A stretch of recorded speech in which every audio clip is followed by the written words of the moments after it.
शरद मोहोळ हत्येप्रकरणी आरोपींविरोधात मोक्का आता लावण्यात आला आहे। मुख्य सूत्रधार गणेश मारणेचा शोध मात्र सुरूच आहे। फरार आरोपी मारणेसह 16 आरोपींविरुद्ध कारवाई करण्यात आली। शरद मोहोळ हत्येप्रकरणी आता आरोपींविरोधात मोक्का लावण्यात आलेला आहे। फरार आरोपी मारणेसह 16 आरोपींविरुद्ध ही कारवाई करण्यात आली आहे।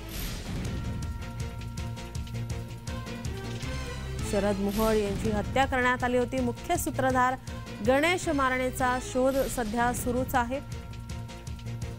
फरार आरोपी मारणेसह 16 आरोपींविरोधात ही कारवाई करण्यात आली आहे। मोक्का लावण्यात आलेला आहे। शरद मोहोळ यांची हत्या करण्यात आली होती। मुख्य आरोपी मारणेसह 16 आरोपींविरोधात कारवाई करण्यात येते।